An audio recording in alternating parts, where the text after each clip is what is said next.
Los misterios ocultos del Necronomicon. Segunda parte. Por Christian C.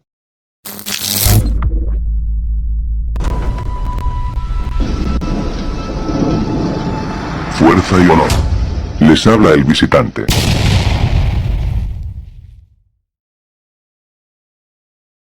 Los misterios ocultos del Necronomicon. Segunda parte. Por Christian C. Uno de los mayores misterios en cuanto al Necronomicon es la mención que hace Lovecraft en El horror de Dunwich de la ubicación de un ejemplar en la biblioteca de la Universidad de Buenos Aires. Muchos visitantes de distintas partes del mundo han consultado en la Biblioteca Nacional de Buenos Aires por el Necronomicon, con la siempre respuesta previsible, que no contaban con la disponibilidad del libro. En rigor de verdad, Lovecraft menciona la Biblioteca de la Universidad de Buenos Aires, que no es la Biblioteca Nacional, aunque puede decirse sin duda que esta última se halla vinculada a la Universidad de Buenos Aires, siendo la principal biblioteca de la ciudad. Pero el rastro del libro se orientó hacia la Biblioteca Nacional, a partir de la ficha del extraño libro que hiciera en el año 1956 su entonces director, el afamado escritor Jorge Luis Borges. Se dice que la Biblioteca Nacional alberga unos 10.000 incunables, de modo que en cuanto a posibilidades se refiere, ¿por qué no podría Borges haber ocultado el Necronomicon en la Biblioteca de Babel? Remontándonos años atrás en la historia, Borges asumió en 1938, habiendo fallecido en 1937 Lovecraft, un cargo en la Biblioteca Municipal Miguel Cané. Allí parece ser que ya había recibido alguna consulta acerca del Necronomicon, seguramente de algún buscador que comenzó a indagar en Buenos Aires, haciéndose eco de la cita de Lovecraft. Y hay quienes dicen que la ceguera de Borges fue adquirida luego de leer el misterioso libro. Aunque oficialmente se cuenta que Borges traía ya un problema degenerativo de visión desde su misma infancia, y el detonante se produjo luego de la lectura de un libro con mala luz, en un viaje en tren a la ciudad de Mar del Plata. Sin afirmar ni negar nada, resulta curioso que también otros dos directores que tuvo la Biblioteca Nacional, José Mármol y Paul Groussac, también quedasen ciegos.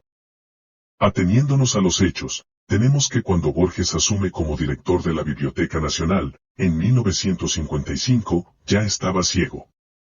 Y la ficha del Necronomicon la escribió un año después, en 1956. También se halla la leyenda urbana de un libro escrito por Borges, El rumor de los insectos por la noche, de la editorial MC, que oficialmente se dice, el libro nunca existió. Su título, El rumor de los insectos por la noche, es precisamente el significado de Al-Asif, en árabe, el nombre original del Necronomicon. Este libro sería un comentario, o incluso traducción misma del Necronomicon, efectuada por el propio Borges, mandando posteriormente a sacarlo de circulación y destruir todos los ejemplares, ocultando unos pocos en un pabellón tapiado de la Biblioteca Nacional. Téngase en cuenta la mención literaria que se hará luego, en posible asociación con esta cuestión, del cuento, El libro de arena. Al día de hoy, muchos continúan consultando y preguntando en la Biblioteca Nacional, cita en la calle Agüero, por el Necronomicon. Y resulta más que interesante, que la estructura arquitectónica de esta biblioteca, revista la forma de un prehistórico gliptodonte, orientación tomada precisamente a partir del fósil de un gliptodonte encontrado en los yacimientos de una demolición del anterior edificio. Gliptodonte, que al igual que las gárgolas, quizá cumpla la función emblemática de guardián del sitio. Este proyecto, de establecer allí una nueva sede de la Biblioteca Nacional, fue iniciado en 1961 e ideado por Borges, que no obstante nunca llegó a desempeñarse como director en la nueva sede de la biblioteca. Es decir que donde Borges hizo la ficha del Necronomicon, fue en la biblioteca ubicada por entonces en su anterior dirección, en la calle México. Y en esa, Biblioteca de Babel, se dice, estaría oculto originalmente el libro. Los rumores dicen que en el siglo XIX fue traído el Necronomicon a Buenos Aires, por Paul Groussac. Y que antes de fallecer, le mostró a un entonces muy joven Borges el sitio donde estaba oculto. Con relación a Paul Groussac, atiéndase a la interesante nota de color, que cursó sus estudios en Francia en un colegio de dominicos, y que tuvo como tutor al teólogo Lacordaire, responsable de restablecer la orden dominicana en la Francia posrevolucionaria. Recordemos el rol destacado que tuvo la Orden Dominicana, y su albergamiento encubierto del Circulus Dominicanis Hyperboreum, según se detalla en El misterio de Belicena Vilca. Por lo que uno puede preguntarse, ¿qué tesoro o legado de conocimiento oculto pudo haber traído Groussac a la Argentina? También está el hecho que muchos libros se perdieron en la mudanza de la anterior sede de la biblioteca a la nueva. Pero por supuesto, si hablamos del Necronomicon, cabe esperar que se debieron haber tomado los recaudos para proteger y asegurar el libro. En la película, Necronomicon el libro del infierno, del 2018, se expone el argumento de una situación de emergencia de napas subterráneas en la Biblioteca Nacional, a raíz de lo que, intentando hacer un inventario de lo que haya podido salvarse, se encuentra en un pabellón oculto el libro perdido. Pabellón que parece no ser visible excepto para el personaje destinado a encontrar el libro. Como si el sitio además estuviera quizá mágicamente sellado.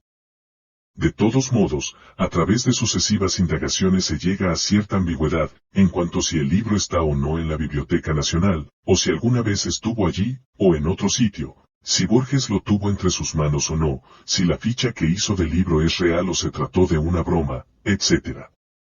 Desde ya que un libro tan poderoso como el Necronomicon no se dejaría libremente en manos de cualquiera. Y así se comprende que quizá cuando Lovecraft menciona la biblioteca de la Universidad de Buenos Aires, en realidad estuviera mencionando en una forma un tanto oblicua, que cierto adepto e iniciado de Buenos Aires recibió este legado oculto. Atento esta consideración a que tanto, biblioteca, como, universidad, pueden entenderse como claves de, reservorios de conocimiento. Es decir, un iniciado que haya llegado al conocimiento oculto del Necronomicon, es portador del Necronomicon como tal, y en ese sentido, el mismo adepto es una, biblioteca, o, universidad, viviente, de lo oculto. El mismo criterio es válido para otros sitios que Lovecraft menciona, como la Universidad de Harvard, la Biblioteca de París, y el Museo Británico. Es decir, iniciados en este saber arcano, ubicados en esas coordenadas espaciales del mundo. La clave parece estar sin duda cuando Lovecraft menciona que un Necronomicon se halla en la biblioteca de la Universidad de Miskatonic. Es decir, para acceder al Necronomicon es necesario hacer el viaje a Miskatonic, que sabemos no se halla en el plano físico, sino astral. De modo similar a los libros de cristal de Agartha, que no se hallan en el mundo físico. Nadie encontrará por ejemplo la página 693 en ninguna edición física del Necronomicon, pero sí en el ejemplar de la biblioteca de Miskatonic. Y para entrar a la sección de libros prohibidos de la biblioteca de la Universidad de Miskatonic, es preciso poseer la llave de plata. Llave que es dada a su vez por otro iniciado. Así como en la película El horror de Dunwich, del 2009, donde una pareja buscadora del Necronomicon recibe la llave del iniciado Olos Wormias, y a través de un trance inducido, visitan cierta casa, que resulta ser el propio Necronomicon. ¿Dónde halló Randolph Carter la llave de plata? Según el cuento, a través de las puertas de la llave de plata, en la cueva de las serpientes. Por supuesto, si algún incauto intruso o alguien no preparado se adentrase en tal cueva, puede ser fatalmente mordido por los guardianes serpientes que allí moran. Las menciones y leyendas del Necronomicon guardado en tal o cual biblioteca, universidad o museo, son sin duda una protección a modo de tapasigno, que estableció Lovecraft para salvaguardar en forma segura el acceso al Necronomicon, desviando a los incautos, y además para evitar que cierto contenido pudiera ser modificado o adulterado. En relación al ejemplar de Miskatonic, desde la comprensión horizontal y racionalista, algunos han interpretado que Lovecraft ideó la ficticia Universidad de Miskatonic, inspirado en el Bradford College de Massachusetts, donde surgió luego una leyenda urbana de la región, respecto a que Lovecraft había enterrado un Necronomicon en las proximidades de un lago cercano al Bradford College. Y a partir de aquí se arriba a la cuestión esencial. La pregunta no es dónde está el Necronomicon, sino antes bien, ¿qué es el Necronomicon? Su significado en griego es, el libro de los nombres muertos. Y aquí por, muertos, se está remitiendo a seres fuera del mundo humano, los primigenios como ancestros primordiales. Es decir, el libro orienta para conectarse con el propio linaje de sus ancestros, llegando así al gran antepasado. Las claves están allí, por supuesto en medio del laberinto, que se bifurca en muchos otros senderos. Así uno puede también perderse en el libro, o hallar la salida, y salir de este mundo como un dragón osaurio alado. Y desde ya, la obtención de inmensos poderes propios de los dioses, que son terribles y no aptos para humanos mediocres. Aquí es donde asoma nuevamente lo ya referido previamente, en cuanto que el Necronomicon fue recibido por Lovecraft como un tesoro legado de conocimiento, de familia. Más debe comprenderse qué significa lo antes comentado, en relación a la llave de plata, teniendo presente el significado críptico y oblicuo de la Universidad de Miskatonic, para asomarse a este misterio de Lovecraft. Al respecto, recordemos nuevamente el personaje Lovecraftiano de Randolph Carter, representación literaria en muchos aspectos del mismo Lovecraft. Randolph Carter era también un escritor de cuentos que publicaba en una revista, fue estudiante de la Universidad de Miskatonic, y poseía la llave de plata, recibida de su abuelo, lo cual le permitía una exploración sin límites espaciales ni temporales. La llave de plata enlaza así con la facultad de anamnesia de todo iniciado hiperbóreo, en conexión con el propio linaje hiperbóreo, sus ancestros, y el gran antepasado. Mas, tal como señala Nimrod de Rosario, el río de la memoria de sangre debe ser cruzado remontando la corriente en sentido inverso, para así encontrar al propio gigante del origen, que es el propio espíritu hiperbóreo. En el cuento, Lo Innominable, Randolph Carter posee un diario de un antepasado suyo, con el que inicia sus indagaciones acerca de cierta monstruosidad ancestral. Randolph Carter es descendiente de Sir Randolph Carter, brujo y ocultista de la época de Isabel I de Inglaterra. Una alusión velada quizá a John Dee, también portador del Necronomicon y la sabiduría hiperbórea. Otro antecesor familiar de Randolph Carter es Edmund Carter, quien debió escapar debido a las acusaciones y juicios por brujería en Salem. Es decir, todo un linaje de brujos. Suplantemos el nombre de Randolph Carter por el de Lovecraft, con las claves ya apuntadas de Miskatonic y la llave de plata, y considerando las debidas licencias y ajustes literarios que Lovecraft debió hacer en sus relatos, y tendremos un vislumbre del misterio de Lovecraft y el Necronomicon. De modo que con el Necronomicon, además del tan conocido argumento de abrir determinadas puertas para el retorno de los antiguos, se pueden alcanzar los más grandes sidis, y la gnosis prohibida, con la consiguiente transmutación. Desde ya, puede argumentarse que el nombre del texto original en árabe es al-asif, traduciéndose aproximadamente como, el rumor o zumbido de los insectos por la noche. Detrás de esta figura metafórica, se está indicando los extraños sonidos que se escuchan a veces en el desierto por la noche, de extraños y antiguos seres, como los jinns o genios de la tradición árabe. Sin duda un llamado o mensaje sonoro de los idas, que resuena por vía acústica en la sangre de los vidias. A partir de la lectura de varios cuentos de Borges, puede sin duda concluirse que el escritor argentino poseía mínimamente atisbos o percepciones a través de su mente, y probablemente estimulada por las lecturas de ciertos textos ocultos, que luego plasmó en retazos literarios de distintos cuentos. Se mencionarán aquí algunos ejemplos, con cierto comentario a modo de elaboración argumental, dejando luego la tarea para cada vidia interesado, el indagar en la vasta literatura borgiana, para reducir el argumento iniciático allí presente, en función de la propia mente.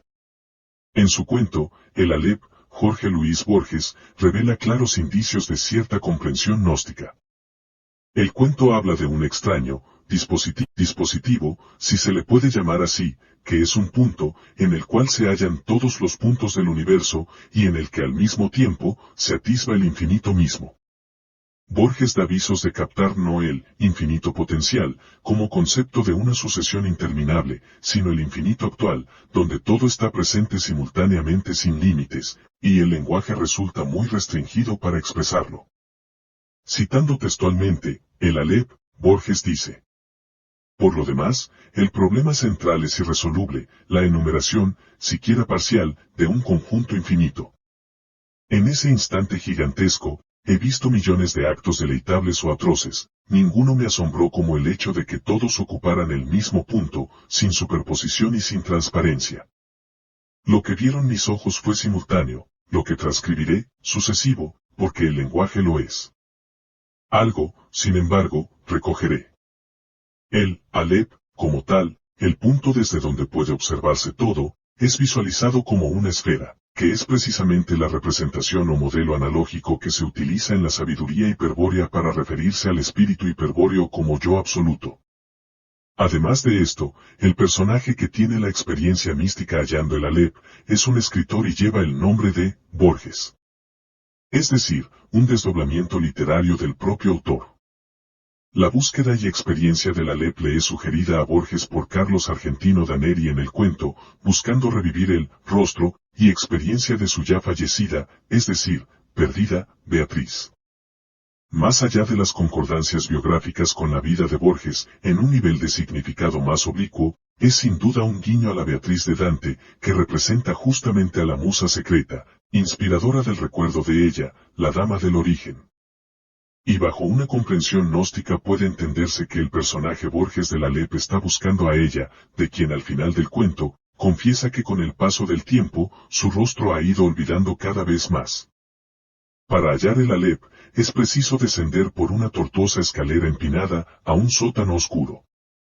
Es decir, la experiencia iniciática del descenso a las profundidades del inframundo o catábasis. Y es en la oscuridad de ese sótano donde se halla la luz del conocimiento que busca. Lo cual interpretado gnósticamente nos lleva a hacer a un lado la falsa luz del mundo, ilusoria, adentrándose en la oscuridad. Para lo cual debe efectuarse un descenso no fácil, sino empinado, u oblicuo. Lo cual nos lleva al movimiento ondulante de la serpiente. Luego, en esa oscuridad subterránea, se encuentra la verdadera luz, que es sin dudas la luz de Luxfer, el portador de la luz, o Lucifer. También Borges deja en términos claros, que según la experiencia mística del Aleph, experiencia frente a la cual el lenguaje es siempre limitado para referir, este mundo conocido, no es sino un reflejo o copia del mundo verdadero. Mas el cuento tiene también otras capas o niveles de significado. Ya que si bien en una primera lectura, con el significado extraído ya expuesto, tenemos el Aleph como representación del infinito, no debe pasarse por alto, que el Aleph, siendo a la vez como símbolo la primera letra del alfabeto hebreo, pudiera ser en realidad, como el personaje de Borges sugiere, un falso Aleph, hallándose el verdadero en otra parte.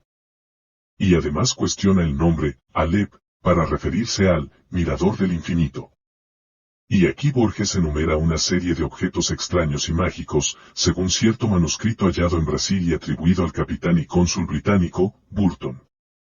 Después de mencionar estos objetos, se sugiere que en una columna, es decir un monumento lítico, de una mezquita del Cairo, pero al mismo tiempo de construcción anterior al Islam, se hallaría contenido el verdadero Aleph. Columna que además puede transmitir su dimensión infinita por vía acústica. Resulta también interesante que la historia del cuento se ubique en una casa de la calle Garay, que se halla de hecho a una corta distancia de la entonces Biblioteca Nacional ubicada en la calle México, donde la leyenda urbana ubicó el paradero del Necronomicon oculto en Buenos Aires. La zona es además abundante en túneles ocultos subterráneos, y próxima también a la original sede de la Biblioteca Nacional en la Manzana de las Luces, con sus túneles subterráneos bien conocidos, por lo que ha sido objeto de consideración por parte de algunos, en cuanto si el libro perdido quizás se halle en alguno de estos sitios ocultos. Encontramos asimismo cierta insinuación del saber arcano, en el cuento, El libro de arena, de Borges, donde se habla también de un extraño libro, obtenido en la India, y de un contenido literalmente infinito. No sorprende al protagonista del cuento tanto el contenido del libro en sí, como la imposibilidad del continente, o la estructura de su encuadernación y hojas, ya que el contenido cambia cada vez que se abre el libro, imposibilitando por ejemplo volver a encontrar el mismo dibujo de un ancla en una de sus páginas antes vistas. Y de igual modo, resulta imposible encontrar la primera y la última página, siendo por lo tanto el libro infinito. No resulta extraño en consecuencia, que la numeración de las páginas no sea secuencial, sino un tanto arbitraria, considerando que cualquier orden serial es válido desde el infinito. Es notorio por otra parte, que el vendedor ambulante de Biblias que llega a la casa del personaje que luego adquiere el libro, comente en un momento dado que es un libro sagrado. Y más adelante, no vacila también en afirmar que se trata de un libro diabólico. Es decir que ambas acepciones son apropiadas para semejante libro. Y similarmente a la leyenda urbana del Necronomicon en la Biblioteca Nacional, también el protagonista del cuento oculta el libro en uno de los anaqueles de dicha biblioteca. La misma biblioteca, ubicada por entonces en la calle México, donde muchos buscaron infructuosamente el Necronomicon. Un argumento similar, y a la vez distinto al de la película Out of Mind, donde Lovecraft y Randolph Carter, hallándose cada uno en diferentes épocas, se encuentran a través de un sueño, lo hallamos en el cuento de Borges. El otro, en que el propio Borges se encuentra consigo mismo, pero viviendo cada uno una distinta edad. Un argumento plausible, considerando la intersección espacio-temporal factible del gran secreto de Maya. Más en este extraño encuentro, el Borges que narra lo sucedido, dice haber obtenido la experiencia en la vigilia, en tanto, el otro, el mismo Borges de una edad mucho menor, experimentó el encuentro a través de un sueño, y luego olvida el incidente. Y una revelación literaria no menor que las precedentes, la hallamos en el cuento que Borges dedica a la memoria de Lovecraft, titulado There are more things, o Hay más cosas, donde se menciona y describe un tanto oblicuamente una extraña casa, cuya disposición arquitectónica interna y amueblamiento no es la indicada para un humano, sino más bien un ser de otro mundo. El visitante de la casa, tratando de dilucidar qué clase de ser habitaba esa casa, recuerda en un momento determinado una referencia de Lucano, de la anfisbena, o serpiente de dos cabezas. También en otra parte del cuento se menciona la experiencia visionaria en un sueño de un laberinto de piedra, custodiado por su guardián, el Minotauro, que sabemos es un referente mítico del demiurgo, como carcelero de este mundo. Tomando como referente a escritores argentinos, no solamente Borges ha presentado atisbos de percepción a través de la mine en sus relatos y cuentos. Tomemos otro ejemplo, como el escritor Manuel Mujica Lainez, conocido como Manucho. Su cuento, Los espías, expone indudablemente elementos lovecraftianos, presentando el horror cósmico, que según la descripción dada, aunque no es explícito, acontece en la ciudad de la Cumbre, ubicada en la provincia de Córdoba, Argentina. Allí Manucho, que aparece en la historia como personaje protagonista, y narrando todo lo sucedido en primera persona, cuenta acerca de unos extraños seres, que presentan una apariencia externa extraña pero humana, siendo estos cuerpos en realidad habitáculos de unos muy largos gusanos o lombrices, que se camuflan bajo el ropaje humano. Esta extraña forma, aunque se trata de otra especie, evoca sin duda en su fisonomía la figura de la serpiente, por lo que aparece aquí el tema de los híbridos. Otra instancia donde el célebre Manucho obtuvo sin duda una percepción a través de su mine, se refleja en el cuento, La larga cabellera negra, en que se obtiene la experiencia de una cabellera negra de mujer en la oscuridad, como serpiente que se desliza, subiendo y enroscándose en el cuerpo del personaje. El vínculo del cabello y lo ofídico es señalado por Mircea Eliade, comentando que según cierta tradición folclórica, el cabello de las hechiceras por la noche se tornaba en serpientes. Indudablemente vislumbres de una memoria de sangre que remite a eones ya olvidados, expresado luego bajo un ropaje cultural mítico en el folclore. Este argumento iniciático de una cabellera viva bajo apariencia serpentina, aparece también en el cuento de Lovecraft en coautoría con Zelia Bishop, El lazo de Medusa, en el cabello de Marceline, quien conducía un antiguo culto oscuro de la serpiente, encarnando ella misma ese poder de la diosa. Todas historias y argumentos que remiten al misterio hiperbóreo de Pirena, diosa del fuego frío, de cabello de serpientes. Los escritores de cuentos y ficción, por su misma labor, logran en ocasiones inflamar la imaginación a un punto extremo, que algunos contenidos de la mine se filtran en la esfera de conciencia, siendo captados o asimilados bajo formas arquetípicas sumamente oblicuas. En muchos casos, el escritor puede tomar estas ideas como una invención suya, producto de la imaginación, etc. Y en otros casos, se tiene conscientemente una percepción de mundos oblicuos, y del mismo origen. Tal como Nimrod de Rosario refirió alguna vez, en los libros de ciencia ficción, se hallan algunas claves del mundo verdadero. Un famoso escritor de ciencia ficción, con una clara marca o impronta gnóstica que debe mencionarse es Philip Dick. Retornando al círculo de Lovecraft, encontramos referencias a la transformación de humano en serpiente, en el excelente cuento, La máxima abominación, de Clark Ashton Smith. Todo comienza con el estudio de unas tablillas grabadas con extraños signos cuneiformes que habían pertenecido originalmente a la perdida raza de los hombres serpiente. Del grabado de las columnas con tales signos, se menciona que se hallaban, incisas con tal precisión que parecía que hubieran sido talladas con plumas adamantinas sumergidas en un veneno mordiente. Es decir, una impronta ofídica en la misma escritura, que sin duda remite a la antigua y oculta lengua de la serpiente. Estas tablillas resistieron considerablemente el paso del tiempo, en términos de eras geológicas, lo cual demuestra la imperecedera sabiduría de la serpiente, resistente al paso del tiempo, ya que no se trata de un legado ni conocimiento humano. Concretamente Clark Ashton Smith escribe: Mi maestro, con gravedad, me informó que en estas tablillas se preservaba, contra el deterioro de las eras geológicas, la sabiduría oculta de los prehumanos hombres serpiente, cuya olvidada tierra había sido desgarrada por un cataclismo volcánico y hundida en el abismo innumerables edades antes de que la tierra de Hiperbórea emergiera del limo primigenio. Aquí se está aludiendo por supuesto a la Hiperbórea terrestre, manifiesta en este mundo en ancestral época, y no a la Hiperbórea del mundo increado. La misma preservación de las tablillas metálicas a través de eras geológicas completas sugiere un profundo conocimiento alquímico, hallándose la misma clave de la inmortalidad física en el elixir de la serpiente y su muda de piel. Y resulta muy significativo que los hombres serpiente habitasen este mundo tiempo antes que la civilización hiperbórea y Thule, siendo de hecho los primeros visitantes de fuera de este mundo. La sabiduría de los hombres serpiente es destacada en el relato, como poseyendo completo dominio de la misma matriz del tiempo-espacio, siendo que su poder de esta ciencia oculta arcana había superado en gran medida los arcanos más rudimentarios de los semibestiales Bormis o de los habitantes prehumanos de la última y glacial Thule. Nótese que se mencionan a los semibestiales Bormis, una clase de Pazu, y por otro lado a la raza prehumana de la glacial Thule, es decir los hiperbóreos.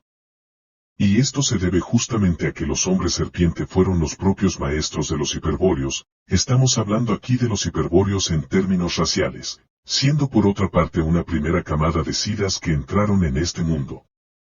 Es decir, que previo incluso a la bipartición de Pazu y Vidia, se hallaban los hombres serpiente, siendo de hecho los primeros hiperbóreos. Luego, esta sabiduría de los hombres serpiente es mencionada como obviamente más allá de la capacidad de comprensión humana, pese a los intensos y severos esfuerzos del nigromante, por encontrar la fórmula secreta para lograr la manifestación física, mediante la goesia ofidiana, de un genio, jin, serpiente. Durante innumerables años, mi mentor había buscado inscripciones antiguas que dataran del eón primigenio de la raza de los hombres serpiente, sus tablillas cuneiformes de metal perdurable, sus extraños ídolos de formas ofidianas y los monolitos grabados con sus enigmáticos glifos. En su progresiva adquisición de la ciencia de esta raza, mi maestro admitía ciertas dificultades insuperables, siendo la principal de ellas la casi imposibilidad de subordinar las preconcepciones e inclinaciones de una facultad cognitiva meramente humana a las cosmológicas y marcadamente alienígenas filosofías de los hombres serpiente. Sin embargo, creía firmemente que con el tiempo superaría estas barreras y lograría el dominio completo de la goesia ofidiana. Y pese a la antigüedad en que se contextualiza la historia, ya en esa época no obstante la raza humana mantenía cierta animosidad, temor y espanto, propio del entramado anímico arquetípico demiúrgico, hacia lo reptílico, como lo prueba el rechazo innato y repulsivo del discípulo de Silac. Por mi parte, aunque reprimí voluntariamente mi innata repulsión hacia la extranjería reptiliana de este conocimiento y facilité los experimentos de Silac con todas las capacidades a mi alcance, debo confesar una profunda e instintiva aversión hacia estos seres ofidianos. Su fría e inhumana sensibilidad despertaba en mi pecho un estremecimiento de horror. Que ellos hubieran sido devotos del abominable culto del padre Yig, Clark Hunt y el serpentino Yati ese era algo intrínseco a sus orígenes raciales, ya que estas entidades espantosas jamás habían disfrutado del culto de los humanos en este planeta. Nótese lo último referido, en cuanto que estos terribles seres ofídicos jamás habían disfrutado del culto de los humanos en este planeta. Es decir, los hombres serpiente no se hallaban enmarcados en los cultos demiúrgicos de este mundo. Sucedió que en el 11º año del noviciado del discípulo de Silac, su maestro regresa luego de internarse en una peligrosa expedición en las selvas turianas. Había adquirido el extraño y antiquísimo grimorio del sabio ocultista y nigromante Sloin de la raza de los hombres serpiente. El tratado mágico, con escritura cuneiforme y páginas metálicas como ya se mencionó, se hallaba encuadernado con el cuero de un diplodocus para entonces extinguido. Acorde a las instrucciones del grimorio ofídico, Silac preparó una pócima, entre algunos de cuyos ingredientes se mencionan lágrimas de raíz de mandrágora, la bilis de basiliscos, el jugo del letal árbol upas, el licor del elusivo catoblepas de montaña y la orina hirviente de víboras aladas. Aquí tenemos mencionados algunos calas vegetales y de serpiente, y otros ingredientes secretos que no se refieren, constituyendo un poderoso licor o elixir, para luego de su ingesta, proceder a las letanías de la liturgia serpentina, en aras de invocar y lograr el apersonamiento astral en el plano físico del gran genio serpiente. Luego de repetidos intentos fallidos en el ritual, debido quizá, según lo conjeturado por Silac y su discípulo, a las dificultades en la traducción del arcaico texto, ciertos cambios fisiológicos fueron detectándose en Silac. Desde el cambio en la tonalidad de la piel, pasando de su natural ámbar oscuro a glauco y pálido, una hinchazón en su rostro, y sucesivos cambios en los que fue acentuándose un tono verde en su piel, de consistencia esta cada vez más rugosa y escamosa. Además su voz se tornó siseante, acentuando las vocales como un susurro, y su cuerpo adquirió una elasticidad y flexibilidad inusitadas. Eventualmente, y con extraños y ofídicos cambios más y más pronunciados, su discípulo extrañado y algo temeroso, se retiró unos días, bajo un pretexto astrológico que le demandaría cierta actividad aislada por la noche. Pasado ese lapso, y tras un intento de comunicación con su maestro, en el que desde fuera escuchó apenas su respuesta en forma sibilante, se decidió a entrar, encontrando la metamorfosis completa del sabio Silac, ahora en una serpiente, que no obstante conservaba en su mirada los rasgos del sabio. Puede advertirse aquí un doble significado implícito. Por un lado, Silac logró tornarse en un ofidio, desde el completo dominio de la materia y energía. Y un segundo significado, es el de que el ritual se le fue de las manos al sabio, causando quizá algún importunamiento u ofensa, por el que resultó mutado en una serpiente. Algo similar encontramos en el cuento de Lovecraft, La maldición de Jig, donde también se advierte un cambio de forma humana a serpiente. Y también provocado por un agravio y ataque de uno de los personajes hacia las serpientes. El tipo de invocación y entonación del ritual que se advierte en una parte avanzada del relato, donde más bien parece tratarse de un ritual de destierro o alejamiento más que de evocación, sugiere que Silac pudo haber atraído inoportunamente algún guardián ofídico que le impidió acceder a cierto tesoro, portal o misterio, luego de lo cual se lo castigó haciéndole adoptar la forma de serpiente. Su discípulo, horrorizado, y tal vez advirtiendo cuanto había ocurrido, echó un ácido sobre su maestro tornado ahora en ofidio, para liberarlo de esa forma, luego de lo que se alejó exiliándose de la región un buen tiempo. A partir de cuentos como el mencionado de Ashton Smith, y otros de Robert Howard, por ejemplo se presenta en un argumento, digerible, para el Vidia perdido, la inducción de la realidad de los hombres ofídicos del origen. Aunque en oposición y guerra en ocasiones con la raza humana, estos relatos terminan despertando en muchos la memoria de sangre del origen reptílico. Allí la grandeza de un autor como Robert Howard, cuya trama argumental presenta por un lado elementos de la historia de Wotan en el personaje Conan, y por otro lado la realidad de los hombres serpiente en el villano Thulsa-Doom. Está en el propio Vidia, que pudo haber estimulado su mente mediante estos relatos, tomar ambos polos sintetizándolos en el argumento iniciático de orientación, arribando así a las claves requeridas. En los medios audiovisuales del cine también se ha filtrado y expresado en ocasiones la misma disponibilidad de orientación iniciática. Un ejemplo digno de mención es la serie V Invasión Extraterrestre, de los años 80, más o menos hacia la misma época en que Conan fue llevado al cine, protagonizado por Arnold Schwarzenegger, en que aparecen los hombres lagarto, y la venenosa y sensual Diana, interpretada por Jane Badler, líder reptiliana, capitana de la nave, reina de los hombres lagarto, que de algún modo evoca en la mente a la mujer serpiente del origen. Fuerza y honor. Habló el visitante.